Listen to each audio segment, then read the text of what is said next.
के बाद अब ये सीधा हमें यहाँ पर दिख रहा है। साथ ही साथ दोस्तों मैं आपको बता दूं कि जो थंडरबोल्ट रॉस के एक्टर हैं उनकी अभी से काफी साल पहले मौत हो चुकी है और इसीलिए मार्वल स्टूडियोज ने थंडरबोल्ट रॉस को इन एक्टर से रिप्लेस कर दिया है और इन नए वाले एक्टर का नाम है हैरिसन फोर्ड। सो दोस्तों जैसे इस थंडरबोल्ट रॉस से मूवी की स्टार्टिंग होती है वैसे हमें ये पता लगता है कि ये थंडरबोल्ट रॉस अब यूएसए का प्रेसिडेंट बन चुका है, यानी कि अब से थंडरबोल्ट रॉस ही पूरे यूनाइटेड स्टेट्स ऑफ अमेरिका को रूल करेगा। लेकिन अब इसके बाद ही 5 महीने बीत जाते हैं और 5 महीने बीतने के बाद हम सीधा सैम विल्सन से मिलते हैं, यानी कि एमसीयू के नए कैप्टन अमेरिका से। हम ये देखते हैं कि इस टाइम पर सैम विल्सन यानी कि नया वाला कैप्टन अमेरिका यूएस मिलिट्री के एयरक्राफ्ट में कई सारे सोल्जर्स के साथ मिलकर यूएसए से सीधा मैक्सिको जाता है और इस टाइम पर सैम के साथ उसका साइड किक टॉरस भी होता है। और हम ये जानते हैं कि सैम विल्सन के कैप्टन अमेरिका बनने के बाद उसका दोस्त या फिर यूं कहे उसका साइड किक टॉरस अब फैल्कन बन चुका है। हम ये जानते हैं कि सैम और उसके बाकी साथी मैक्सिको एक मिशन पर आए होते हैं और इस मिशन के अंदर उन्हें कई सारे टेररिस्टों से फाइट करनी होती है। असल में यहाँ पर हमें पता लगता है कि मैक्सिको के अंदर एक काफी पावरफुल टेररिस्ट ग्रुप है जिसका नाम है सरपेंट ग्रुप और इस सरपेंट ग्रुप ने इस टाइम पर जापान की एक खास चीज को चोरी कर लिया है और जापान की वो खास चीज इस टाइम पर एक कंटेनर के अंदर होती है जो कंटेनर इस सरपेंट ग्रुप के बॉस के पास होता है और इस सरपेंट ग्रुप का बॉस होता है साइड वाइंडर, यानी कि ये द बॉयज का स्टैन एडगर। और अब क्योंकि यूएसए और जापान दोनों फ्रेंडली कंट्रीज हैं, इसीलिए जापान की इस खास चीज को वापस लाने का जिम्मा यूएसए ने उठाया है, जिस वजह से सैम विल्सन और यूएस मिलिट्री के ऑफिसर्स यहाँ पर ये कंटेनर लेने आए हैं। अब यहाँ पर पहुंचने के बाद ही सैम विल्सन और टॉरस दोनों मिलकर इस ग्रुप के अड्डे में घुसते हैं, जिसके बाद ही सैम विल्सन की यहाँ के सारे टेररिस्टों से फाइट स्टार्ट होती है। इस फाइट के अंदर हमें देखते हैं कि सैम विल्सन कैप्टन अमेरिका की शील्ड का इस्तेमाल करना काफी बढ़िया से सीख जाता है। साथ ही साथ हम यहाँ पर फैल्कन के नए वाले सूट को देखते हैं, जिस सूट के जो विंग्स होते हैं वो वाइब्रेनियम के बने होते हैं और इसीलिए वाइब्रेनियम से बने स्ट्रॉन्ग विंग्स का यूज करके सैम विल्सन बड़े आराम से इन सारे टेररिस्टों को पीट देता है। और साथ ही साथ हमें इस बात का भी पता लगता है कि सैम विल्सन के जो वाइब्रेनियम से बने विंग्स हैं वो उसे वकांडा कंट्री ने एज अ गिफ्ट दिए हैं, क्योंकि दोस्तों हम इस बात को जानते हैं कि एवेंजर्स इन्फिनिटी वॉर के अंदर सैम विल्सन ने भी वकांडा में रहकर वकांडा के लिए फाइट की थी। अब इसके बाद ही सैम विल्सन यहाँ के सारे गुंडों को पीटने के बाद इन सबके लीडर के पास पहुंचता है, यानी कि सरपेंट ग्रुप के बॉस साइड वाइंडर के पास। और उसके पास पहुंचने के बाद ही वो देखता है कि जापान कंट्री का वो खास कंटेनर अभी उसके हाथों में है और फिर इसलिए सैम विल्सन साइड वेंडर से वो कंटेनर ले लेता है, लेकिन साइड वेंडर वहाँ से भागने में कामयाब हो जाता है। लेकिन कंटेनर मिलने की वजह से सैम विल्सन अपनी टीम के साथ वापस यूएसए आ जाता है और वापस यूएसए आने के बाद हम ये देखते हैं कि सैम विल्सन टॉरस से काफी ज्यादा खुश होता है और ऐसा इसीलिए क्योंकि मैक्सिको के अंदर टॉरस ने उसकी काफी हेल्प की थी एंड इसीलिए टॉरस से खुश होकर सैम विल्सन उसे सीधा अपने पुराने दोस्त आइजिया ब्रैडली से मिलवाता है। अब दोस्तों जिन्होंने भी falcon and the winter soldier series देखी है वो सभी के सभी आइजिया ब्रैडली को जानते होंगे, लेकिन हाँ अगर तभी कोई इस कैरेक्टर को नहीं जानता है तो आपको टेंशन लेने की कोई बात नहीं है, क्योंकि अभी आगे चलकर हमें इसके बारे में फिर से पता लगेगा। अब यहाँ पर सैम विल्सन जैसे टॉरस को आइजिया ब्रैडली से मिलवाता है वैसे वो उसे बताता है कि आइजिया ब्रैडली एक सुपर सोल्जर है एंड वो भी एक टाइम पर कैप्टन अमेरिका रह चुका है। ये बात जानकर टॉरस काफी ज्यादा दंग रह जाता है, लेकिन इसी के आगे सैम टॉरस को ये बताता है कि जब कैप्टन अमेरिका यानी कि स्टीव रॉजर्स रेड स्कल को हराने के बाद बर्फ में दबकर खो गए थे, तब उसके बाद यूएसए कंट्री ने आइजिया ब्रैडली को अपना नया कैप्टन अमेरिका बनाया था और ऐसा इसीलिए क्योंकि आइजिया ब्रैडली भी स्टीव रॉजर्स की तरह ही काफी ज्यादा स्ट्रॉन्ग और बहादुर था, जिस वजह से आइजिया ब्रैडली की ताकत, बहादुरी और देशभक्ति को देखकर उसे स्टीव रॉजर्स के बाद कैप्टन अमेरिका बनाया गया। लेकिन कैप्टन अमेरिका बनने के कुछ टाइम बाद ही आइजिया ब्रैडली को 30 सालों के लिए जेल में डाल दिया गया और फिर 30 साल जेल काटने के बाद ही वो आजाद हुए। अब टॉरस जैसे इस बात को सुनता है वैसे वो काफी ज्यादा दंग रह जाता है और इसीलिए वो आइजिया ब्रैडली से पूछता है कि आखिरकार आपके साथ ऐसा क्यों हुआ और जब आप एक कैप्टन अमेरिका थे तो यूएसए ने आपको 30 सालों के लिए जेल में क्यों डाला। ये बात सुनने के बाद ही आइजिया ब्रैडली टॉरस को ये बताता है कि जब स्टीव रॉजर्स के बाद उसे कैप्टन अमेरिका बनाया गया तब उसने कई सारे सक्सेसफुल मिशंस किए और हर बार अपने कई सारे साथियों की जान बचाई और इसीलिए मेरी पॉपुलैरिटी बढ़ने लगी। लेकिन यूएसए की गवर्नमेंट ये कभी नहीं चाहती थी कि एक ब्लैक आदमी एक फेमस सुपर हीरो बने और इसीलिए यूएसए की गवर्नमेंट ने मुझे अचानक से अरेस्ट कर लिया और मुझे जेल में डालकर 30 सालों तक मेरे ऊपर एक्सपेरिमेंट करते रहे और 30 सालों के बाद ही मुझे जेल से आजादी मिली। और इसी वजह से मैं अपने देश से तो प्यार करता हूँ, लेकिन मुझे इस यूएसए देश की सरकार से बहुत नफरत है। हालांकि इन सारी बातों को जानने के बाद ही टॉरस, सैम विल्सन और आइजिया ब्रैडली तीनों काफी बातचीत करते हैं और टॉरस और ब्रैडली की भी दोस्ती काफी अच्छी हो जाती है। लेकिन फिर तभी अचानक से सैम विल्सन का एक फोन आता है और फोन उठाने पर सैम विल्सन को ये पता लगता है कि प्रेसिडेंट ऑफ यूएसए यानी कि थंडरबोल्ट रॉस ने व्हाइट हाउस के अंदर एक मीटिंग और एक पार्टी रखी है और इस मीटिंग प्लस पार्टी के अंदर सैम विल्सन को भी इनवाइट किया जा रहा है। अब वैसे दोस्तों जो लोग व्हाइट हाउस के बारे में नहीं जानते उन सबको मैं बता दूं कि जिस तरह से हमारे इंडिया कंट्री के अंदर हमारे प्रेसिडेंट हाउस में रहते हैं वैसे यूएसए के प्रेसिडेंट व्हाइट हाउस में रहते हैं और यही व्हाइट हाउस उनका ऑफिस भी होता है। अब मीटिंग का इन्विटेशन मिलने के बाद ही हम ये देखते हैं कि सैम विल्सन जल्दी से तैयार होता है और आइजिया ब्रैडली एंड टॉरस दोनों को साथ लेकर सीधा व्हाइट हाउस जाता है, यानी कि ये तीनों की तीनों पार्टी ज्वाइन करते हैं। यहाँ व्हाइट हाउस आने के बाद ही सैम विल्सन की मुलाकात प्रेसिडेंट से होती है, यानी कि थंडरबोल्ट रॉस से। और सैम विल्सन से मिलने के बाद ही थंडरबोल्ट रॉस उससे कहता है कि वो सैम विल्सन से बहुत ज्यादा खुश है क्योंकि उसने मैक्सिको के अंदर अपने मिशन को काफी बढ़िया तरीके से पूरा किया है और जापान की जो चीज सरपेंट ग्रुप ने चुरा ली थी वो भी सैम विल्सन बड़े आराम से वापस ले आया है। अब इसके बाद कुछ टाइम बाद ही सीन शिफ्ट होता है और हम सीधा व्हाइट हाउस के मीटिंग हॉल को देखते हैं। हम ये देखते हैं कि इस मीटिंग के अंदर सैम विल्सन, आइजा ब्रैडली,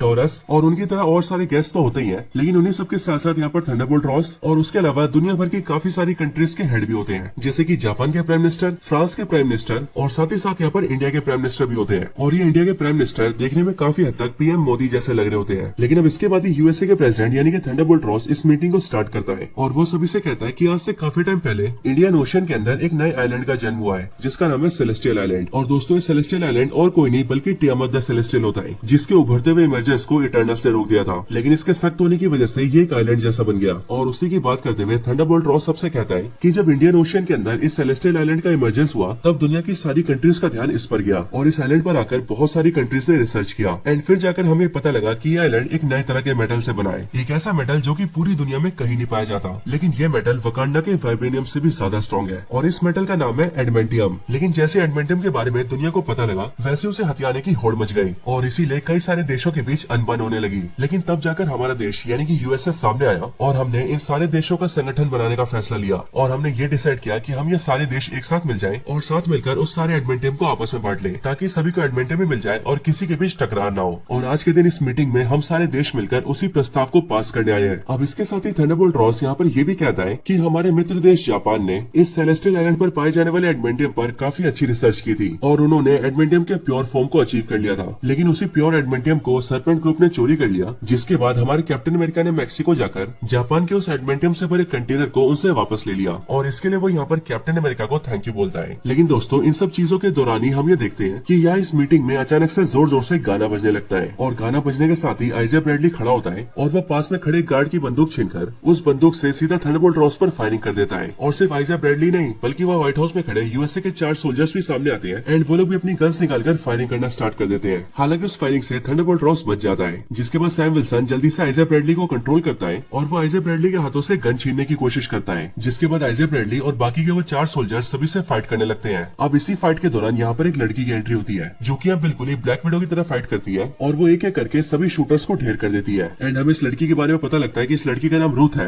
और ये यूएसए के प्रेसिडेंट यानी कि थंडरबोल्ट रॉस की पर्सनल सिक्योरिटी एडवाइजर है, यानी कि उसकी पर्सनल बॉडीगार्ड। और ये लड़की एक्चुअल में एक इजरायली है जिसने की रशिया के रेड रूम से ट्रेनिंग ली है, यानी कि दोस्तों ये सच की ब्लैक विडो है। अब इसके बाद हम ये देखते हैं कि ये रूथ, सैम विल्सन और बाकी सारे गार्ड्स मिलकर 5 शूटर्स को पकड़ लेते हैं और इन सबके पकड़े जाने के बाद ही सैम सीधा आइजा ब्रैडली के पास आता है एंड वो उससे पूछता है कि आखिर यार उसने ऐसा क्यों किया और ऐसी क्या वजह थी जिस वजह से आइजा ब्रैडली ने सीधा यूएसए के प्रेसिडेंट पर गोलियां चला दी। बट दोस्तों, सैम के ऐसा पूछने पर हम ये देखते हैं कि आइजा ब्रैडली को इस बारे में कुछ भी याद नहीं होता है और इसीलिए वो सैम से कहता है कि मैंने कुछ भी नहीं किया है और तुम जो कह रहे हो वैसा मुझे कुछ भी याद नहीं है। और दोस्तों, जिस तरह से बकी पास विंटर सोल्जर बनकर जो भी कांड करता है वो उसे याद नहीं रहता है, बिल्कुल वैसा ही यहाँ पर आइजा ब्रैडली को देखकर भी लगता है, क्योंकि यहाँ पर इसे भी थंडरबोल्ट रॉस के ऊपर की जाने वाली फायरिंग के बारे में कुछ भी याद नहीं होता है। लेकिन अब क्योंकि इसने काफी बड़ा जुर्म किया होता है इसलिए आइजा ब्रैडली को अरेस्ट करके सीधा जेल में डाल दिया जाता है। बट उसके जेल में जाने के बाद ही सैम उससे मिलने आता है और वो आइजा ब्रैडली से कहता है कि मैं जानता हूँ कि तुम ऐसे बिल्कुल भी नहीं हो और तुम यूएस के प्रेसिडेंट पर कभी भी गोली नहीं चलाओगे और इसीलिए मैं तुमसे वादा करता हूँ कि मैं इस बारे में जान करूंगा कि ये सब किसने करवाया है और फिर उसके बाद मैं बहुत ही जल्द तुम्हें जेल से बाहर निकाल लूंगा।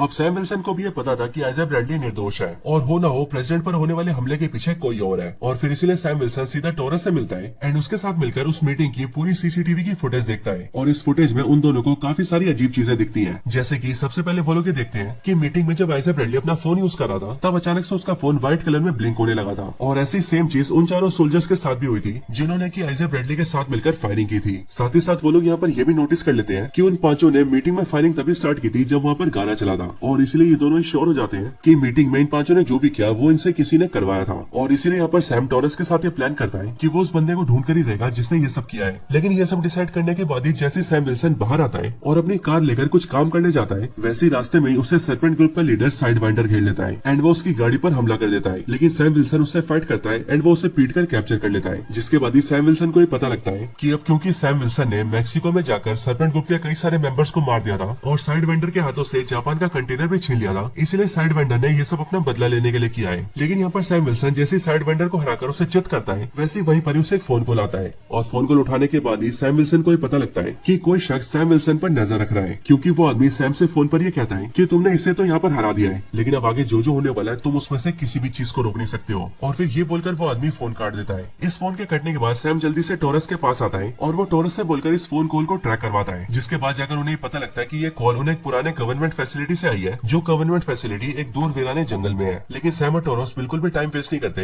एंड वो जल्दी से जाकर सीधा उस गवर्नमेंट फैसिलिटी में जाते हैं। वहां पहुंचने के बाद उन दोनों को ही पता लगता है कि ये गवर्नमेंट फैसिलिटी सिर्फ एक दिखावे के लिए है, क्योंकि एक्चुअल में ये एक रिसर्च एरिया है जहाँ पर थंडरबोल्ट रॉस इलीगल एक्सपेरिमेंट्स करवाता है। और ये एक्सपेरिमेंट्स वो तब से करवाता आ रहा है जब वो आर्मी के अंदर जनरल था। लेकिन अब यहाँ पर सैम और टॉरस को जैसी सारी बातें पता लगती है वैसे उन सबके सामने नए कैरेक्टर की एंट्री होती है और ये कैरेक्टर होता है सैमुअल स्टर्न्स यानी कि द लीडर। अब द लीडर को देखकर सैम विल्सन और टॉरस दोनों काफी दंग रह जाते हैं, क्योंकि as of course the leader भी हल्क की तरह पूरा ग्रीन था और उसके सर का भेजा फ्राई हो चुका था। यहाँ पर लीडर को देखकर सैम उससे पूछता है कि आखिरकार तुम कौन हो और आखिरकार तुम ये सारी चीजें क्यों करवा रहे हो। और हाँ, मैं ये भी जानता हूँ कि हो ना हो प्रेसिडेंट पर होने वाले हमले में तुम्हारा हाथ जरूर है। अब सैम की सारी बातें सुनकर लीडर उससे कहता है कि एक्चुअल में मेरा नाम सैमुअल स्टर्न्स है और मैं एक साइंटिस्ट हुआ करता था, लेकिन जब एक बार ब्रूस बैनर ने मेरे पास आकर मदद मांगी तब उसकी मदद करने के दौरान उसका गामा रेडिएशन वाला ब्लड मेरे सर पे गिर गया और वो मेरे सर के जख्म के जरिए सीधा मेरी बॉडी में आ गया, जिस वजह से मैं ऐसा बन गया। हालांकि ऐसा होने से मेरा चेहरा और मेरी बॉडी तो खराब हो गई, लेकिन उस वजह से मेरा दिमाग बहुत ज्यादा एडवांस हो गया और मैं बहुत ही ज्यादा स्मार्ट और इंटेलिजेंट बन गया। लेकिन जैसे ही मेरे बारे में थंडरबोल्ट रॉस को पता लगा वैसे उसने मुझे कैप्चर कर लिया और उसने मेरे पर कई सारे एक्सपेरिमेंट्स किए। उस दौरान मैं उससे कहता रह गया कि वो मुझे आजाद कर दे, लेकिन तब उसने मुझसे ये कहा कि ये सारे काम यूएस की गवर्नमेंट करवा रही है और इसीलिए वो चाह कर भी मुझे छोड़ नहीं सकता है। लेकिन हाँ, उसने मुझसे ये वादा किया कि जिस दिन वो यूएसए का प्रेसिडेंट बनेगा उसी दिन वो मुझे आजाद कर देगा। लेकिन प्रेसिडेंट बनने के बाद भी उसने मुझे कभी आजाद नहीं किया और वो लगातार मेरे ऊपर एक्सपेरिमेंट्स करवाता ही रहा और इसीलिए जो मेरे ऊपर एक्सपेरिमेंट कर रहा था मैंने उसे जान से मार दिया। एंड फिर मैंने ये डिसाइड किया कि मैं थंडरबोल्ट रॉस का असली ईवल चेहरा दुनिया के सामने लेकर आऊंगा ताकि पूरी दुनिया को पता चल सके कि थंडरबोल्ट रॉस असलियत में कैसा इंसान है। और फिर इसी तरीके से मैं थंडरबोल्ट रॉस से अपना बदला लूंगा। और फिर ऐसा करने के लिए मैंने साइड वाइंडर को एक कॉन्ट्रैक्ट दिया कि वो जापान के कंटेनर को चोरी कर ले और ऐसा करने के लिए मैंने साइड वाइंडर को CIA के अकाउंट से पैसे भेजे ताकि जब जापान को इस बारे में पता लगे तब जापान को समझ में आए कि ये सारी चीजें थंडरबोल्ट रॉस ने करवाई है। अब दोस्तों मैं आपको बता दूं कि यहाँ पर लीडर ने जिस CIA का नाम लिया है वो CIA यूएसए की एजेंसी है जिसका नाम है सेंट्रल इन्वेस्टिगेशन एजेंसी और ये CIA हमारे देश के रॉ की तरह ही काम करती है। अब यहाँ पर ये सारी बातें जानने के बाद ही सैम विल्सन को ये भी पता लग जाता है कि अभी कुछ टाइम पहले उसे जिसने फोन कॉल किया था वो भी उसे लीडर नहीं किया था और अब इसीलिए सैम विल्सन लीडर की इन सारी बातों को जानने के बाद ही ये समझ जाता है कि ये जो भी गड़बड़ियां हो रही है उन सब के पीछे लीडर का हाथ है और इसीलिए उसके लिए लीडर को पकड़ना बहुत जरूरी है। लेकिन अब यहाँ पर सैम विल्सन जैसे लीडर को पकड़ने की कोशिश करता है वैसे लीडर इस फैसिलिटी के सारे गार्ड्स को अपना गाना सुनाकर हिप्नोटाइज कर देता है और उन्हें अपने वश में करके वो उन सभी को सैम विल्सन और टॉरस पे छोड़ देता है और इस मौके का फायदा उठाकर लीडर वहाँ से भाग जाता है, जिसके बाद सैम विल्सन और टॉरस इन सारे गार्ड्स का किसी तरह से सामना करते हैं एंड फिर वो लोग भी वहाँ से निकल जाते हैं। अब दोस्तों इसके अगले सीन में हम ये देखते हैं कि लीडर अपने प्लान में कामयाब हो जाता है, क्योंकि जापान कंट्री को ये पता लग जाता है कि उनके एडमेंटियम के कंटेनर को चोरी करने के लिए साइड वाइंडर को अमेरिका के CIA ने पैसे भेजे थे और इसीलिए इस बात को जानकर जापान कंट्री का PM ये समझ जाता है कि उनके साथ ये जो भी कुछ हुआ ये सब एक चाल है और ये चाल उनके साथ थंडरबोल्ट रॉस ने खेली है। और फिर इसके बाद जापान का PM ये डिसाइड करता है कि उसने एडमेंटियम को लेकर यूएसए के साथ जो गठबंधन किया था वो उसे तोड़ देता है और वो अपनी मिलिट्री को सीधा सेलेस्टियल आइलैंड पर भेज देता है ताकि इस तरीके से यूएसए से पहले जापान सारे एडमेंटियम को अपने काबू में कर ले। लेकिन अब इधर यूएसए के अंदर जैसे यूएस की इंटेलिजेंस को ये पता लगता है कि जापान कंट्री सारे एडमेंटियम को हासिल करने के लिए सेलेस्टियल आइलैंड पर जा रहा है, वैसे वो इस बारे में जल्दी से थंडरबोल्ट रॉस को बताते हैं, जिसके बाद ये बात जानते ही थंडरबोल्ट रॉस जल्दी से ऑर्डर देता है और अपनी मिलिट्री को लेकर भी सीधा इंडियन ओशन की तरफ निकल जाता है ताकि जापान कंट्री से पहले वो सेलेस्टियल आइलैंड पर पहुंच जाए और सारे एडमेंटियम को अपने काबू में ले ले। और अब क्योंकि दोस्तों जापान और यूएसए जैसी दो बड़ी बड़ी कंट्रीज की मिलिट्री एक दूसरे के आमने सामने आकर खड़ी हो जाती है, इसीलिए पूरी दुनिया के न्यूज चैनल्स में ये बात फैल जाती है कि शायद से एडमेंटियम को लेकर जापान और यूएसए के बीच वॉर होने वाली है। अब इधर ये सारी बात जैसी सैम और टॉरस को पता लगती है वैसी वो लोग भी जल्दी से अपने सूट में सूट अप होते हैं और तेजी से सीधा सेलेस्टियल आइलैंड की ओर निकल जाते हैं। यहाँ पर आने के बाद ही सैम विल्सन थंडरबोल्ट रॉस का वॉरशिप देखता है और इसीलिए वो जल्दी से उसके अंदर आता है एंड वो रॉस से मिलता है। यहाँ पर सैम विल्सन थंडरबोल्ट रॉस को समझाता है कि वो ऐसा ना करे क्योंकि यहाँ पर एक भी गलत कदम उठाने की वजह से दोनों देशों के बीच वॉर हो सकती है। बट इन दोनों की बातचीत के दौरान ही हम दूसरी साइड लीडर को देखते हैं जो कि सैम विल्सन से बचकर भागने के बाद सीधा घर में घुसता है और वहाँ पर एक फोन लेकर यूएस के दो पायलट्स के वायरलेस को हैक कर लेता है और ये दोनों पायलट्स इस टाइम पर सेलेस्टियल आइलैंड के पास ही होते हैं और इसीलिए लीडर फोन से दूर रहकर उन दोनों को अपने वश में कर लेता है और उन दोनों से जापान पर हमला करने के लिए कहता है, जिसके बाद ही यूएस के दोनों पायलट्स अपने एयरक्राफ्ट्स को लेते हैं और यूएस के वॉरशिप्स के ऊपर हमला कर देते हैं। ये देखकर जापान को ऐसा लगता है कि यूएसए ने फायरिंग स्टार्ट कर दी है और शायद से ये वॉर की शुरुआत हो चुकी है एंड इसीलिए इसके रिस्पॉन्स में जापान भी अपने दो एयरक्राफ्ट्स भेजता है, जिसके बाद चारों एयरक्राफ्ट्स के बीच फाइट होने लगती है। बढ़िया देखकर सैम विल्सन और उसका दोस्त टॉरस जल्दी से वहां पर आते हैं और वो यूएसए के दोनों एयरक्राफ्ट्स को रोककर उन दोनों के पायलट्स को बाहर निकाल लेते हैं, जिसके बाद सैम विल्सन जापान को समझा देता है कि ये कोई वॉर नहीं है बल्कि यहाँ पर उनके दो सोल्जर्स ने बिना परमिशन के फायरिंग कर दी थी। और फिर इसीलिए हम ये देखते हैं कि यूएसए और जापान दोनों के बीच की वॉर जो कि होने वाली थी वो रुक जाती है और दोनों देश अपनी अपनी मिलिट्री लेकर अपने अपने देश वापस आ जाते हैं। इधर सैम विल्सन भी अपने यूएसए वापस आ जाता है। लेकिन दोस्तों वहाँ सेलेस्टियल आइलैंड के ऊपर सैम का दोस्त टॉरस लड़ने की वजह से काफी घायल हो गया था और इसलिए सैम उसे जल्दी से हॉस्पिटल ले जाता है और वहाँ पर उसका इलाज करवाता है। अब दोस्तों हॉस्पिटल के अंदर ही बकी की एंट्री होती है, यानी कि विंटर सोल्जर की। और विंटर सोल्जर यानी कि बकी बास यहाँ पर सैम से मिलने आया होता है एंड वो सैम से कहता है कि उसकी लड़ाई के बारे में उसने न्यूज में देखा था। लेकिन यहाँ पर सैम से मिलने के बाद ही वो थोड़ी देर में वहाँ से चला जाता है और उसके जाते टाइम हमें पता लगता है कि बकी यूएसए के अंदर एक पॉलिटिशियन बन गया है। लेकिन अब इन सारी चीजों के बाद हम ये देखते हैं कि यूएसए का प्रेसिडेंट यानी कि थंडरबोल्ट रॉस एक प्रेस कॉन्फ्रेंस रखता है और ये प्रेस कॉन्फ्रेंस इसलिए रखी जाती है ताकि एडमेंटम को लेकर जापान और यूएसए के बीच जो टेंशन हो गए थे और दुनिया को ऐसा लग रहा था कि जापान और यूएसए लड़ने वाले हैं, उन सारी चीजों को पूरी दुनिया के सामने क्लियर किया जा सके। इसी प्रेस कॉन्फ्रेंस के अंदर हम ये देखते हैं कि यहाँ पर सैम भी प्रेजेंट होता है और इसीलिए यहाँ पर सैम विल्सन से मिलने के लिए लीडर आता है। यहाँ लीडर सैम विल्सन से मिलकर उससे कहता है कि मैंने यूएसए और जापान को लड़वाने का काफी अच्छा प्लान बनाया था और मेरे इस प्लान के जरिए मैं थंडरबोल्ट रॉस की सच्चाई पूरी दुनिया के सामने ले आता कि वो कितना ज्यादा ईवल है। लेकिन सिर्फ तुम्हारी वजह से मेरा ये पूरा प्लान फेल हो गया। लेकिन तुम फिक्र मत करो क्योंकि मैं अभी भी थंडरबोल्ट रॉस की सच्चाई पूरी दुनिया के सामने लाकर रहूंगा और मैं ये पूरी दुनिया को दिखाकर रहूंगा कि थंडरबोल्ट रॉस कितना ज्यादा ईवल और बुरा इंसान है। अब दोस्तों इसी दौरान हमें पता लगता है कि असल में थंडरबोल्ट रॉस को काफी साल पहले से एक खतरनाक बीमारी थी, एक ऐसी बीमारी जिसकी वजह से उसकी मौत होने वाली थी और डॉक्टर्स भी थंडरबोल्ट रॉस को बचाने में फेल हो गए थे। लेकिन जब थंडरबोल्ट रॉस ने इस बारे में लीडर को बताया तब लीडर ने अपने तेज दिमाग की मदद से थंडरबोल्ट रॉस की बीमारी का इलाज ढूंढ लिया और उसके लिए खास तरह की दवाई को इन्वेंट किया, जिस दवाई की एक गोली थंडरबोल्ट रॉस रोज खाता है। लेकिन थंडरबोल्ट रॉस को ये पता नहीं था कि लीडर हर बार उसकी दवाई में गामा रेडिएशन मिलाता था और उस दवाई को थंडरबोल्ट रॉस सालों से ले रहा है। इसी वजह से अभी थंडरबोल्ट रॉस की बॉडी के अंदर बहुत ही ज्यादा गामा रेडिएशन भर चुका है और इतने सारे गामा रेडिएशन की वजह से क्या होता है इसका आंसर हमें यहीं पर मिल जाता है, क्योंकि यहाँ पर हम ये देखते हैं कि इसी प्रेस कॉन्फ्रेंस के दौरान ही थंडरबोल्ट रॉस देखते देखते रेड हल्क बन जाता है और वो बेकाबू होकर सारी चीजें तोड़ने फोड़ने लगता है और आसपास का कोई भी सोल्जर उसे रोक नहीं पाता है। लेकिन फिर ये चीज देखने के बाद सैम विल्सन सबसे पहले तो सोल्जर्स के हाथों द लीडर को अरेस्ट करवाता है एंड देन वो जल्दी से रेड हल्क को रोकने के लिए आता है, जिसके बाद ही रेड हल्क और सैम विल्सन दोनों के बीच एक बहुत ही खतरनाक फाइट होती है। लेकिन इस फाइट में हम क्लियरली देखते हैं कि रेड हल्क बहुत ही ज्यादा पावरफुल है और इसीलिए इस फाइट के अंदर रेड हल्क कैप्टन अमेरिका के शील्ड को जमीन में गाड़ देता है और उसके वाइब्रेनियम से बने दोनों पंखों को भी तोड़ देता है, जिस वजह से सैम विल्सन निहत्था हो जाता है। लेकिन तब उसके बाद ही वो थंडरबोल्ट रॉस को रोकने के लिए उसके सामने उसकी बेटी बेटी रॉस का नाम लेता है और वो थंडरबोल्ट रॉस से कहता है कि वो ऐसा इंसान नहीं है जो कि दूसरों को नुकसान पहुंचाए। साथ ही साथ वो उसे ये भी कहता है कि उसे अपनी बेटी थंडरबोल्ट रॉस के लिए शांत होना ही पड़ेगा। और फिर दोस्तों हम भी ये देखते हैं कि बेटी रॉस का नाम सुन के थंडरबोल्ट रॉस भी कुछ ही टाइम में शांत हो जाता है और फिर से इंसानी रूप में आ जाता है। लेकिन फिर इसके बाद ही थंडरबोल्ट रॉस को अरेस्ट कर लिया जाता है और फिर उसे उसी जेल के अंदर डाल दिया जाता है जिस जेल के अंदर कैप्टन अमेरिका सिविल वॉर में एंटमैन, फैल्कन, वांडा और होकाई को डाला गया था। लेकिन फिर कई दिन बीतने के बाद सैम विल्सन इस जेल में बेटी रॉस के साथ आता है और वो इस जेल के अंदर बेटी रॉस को उसके फादर थंडरबोल्ट रॉस से मिलवाता है, जिसके बाद थंडरबोल्ट रॉस को अपनी बेटी बेटी रॉस से मिलकर काफी खुशी होती है। इसके साथ ही अब क्योंकि सैम विल्सन ने साबित कर दिया था कि थंडरबोल्ट रॉस पर अटैक करवाने वाला द लीडर है, इसीलिए इस बात को साबित करने के बाद ही वो आइजा ब्रैडली को भी जेल से बाहर निकलवा लेता है और अपने दोस्त आइजा ब्रैडली को अपने साथ ले जाता है। और फिर इसके साथ ही दोस्तों ये पूरी मूवी खत्म हो जाती है। लेकिन दोस्तों मूवी के खत्म होने के बाद इस मूवी के अंदर एक एंड क्रेडिट सीन आता है और इस सीन के अंदर हम ये देखते हैं कि जिस जेल के अंदर थंडरबोल्ट रॉस को रखा गया था उसी जेल के अंदर लीडर को भी रखा जाता है और इसीलिए सैम विल्सन यहाँ पर लीडर से मिलने भी आता है। लेकिन जब सैम विल्सन लीडर से मिलने आता है तब लीडर उसे फ्यूचर को लेकर अलर्ट करता है और वो सैम विल्सन से कहता है कि तुम्हें लगता होगा कि तुमने मुझे यहाँ पकड़ के सब कुछ ठीक कर दिया है और अब शायद से तुम्हारी दुनिया पर कोई खतरा नहीं है, लेकिन असल बात तो ये है कि मैंने अपने दिमाग की मदद से सारी पॉसिबिलिटीज देख ली है और इसीलिए मुझे पता है कि वो सब आ रहे हैं और जब वो सब आएंगे तब तुम उन्हें रोक नहीं पाओगे। ये बात सुनकर सैम विल्सन लीडर से पूछता है कि आखिरकार तुम किसकी बात कर रहे हो और कौन आने वाला है। जो सुनकर लीडर सैम विल्सन से कहता है कि तुम्हें क्या लगता है तुम्हारी दुनिया इस पूरे ब्रह्मांड में इकलौती दुनिया है? सच बात तो ये है कि तुम्हारी दुनिया के अलावा और भी अनगिनत दुनिया है और उन सभी दुनियाओं में वो सब रहते हैं और अब वो सब यहाँ पर आ रहे हैं, इसीलिए देखते हैं कि जब वो सब आएंगे तब तुम उन सब से अपनी दुनिया को कैसे बचाते हो। लेकिन दोस्तों लीडर के ये सब बोलने के बाद ही ये एंड क्रेडिट सीन यहीं पर खत्म हो जाता है और खत्म होने के साथ ही हमारे मन में ये सवाल छोड़ जाता है कि आखिरकार ये वो सब कौन है जिनकी लीडर बात कर रहा है। वैसे अगर इस बारे में आपकी खुद की कोई थ्योरी हो तो आप मुझे कमेंट्स में जरूर बताना ताकि उन सारी थ्योरीज के बारे में मेरे साथ साथ बाकी सब भी जान सके। बाकी दोस्तों आपको ये वाली वीडियो पसंद आई हो तो वीडियो को लाइक करना, कैप्टन अमेरिका के फैन हो तो कमेंट्स में कैप्टन अमेरिका जरूर लिखना और जिन्होंने चैनल सब्सक्राइब नहीं करा वो जल्दी से चैनल को भी सब्सक्राइब कर लेना। बाकी मैं मिलता हूँ आपसे ऐसी किसी और बेहतरीन वीडियो में, तब तक के लिए गुड बाय।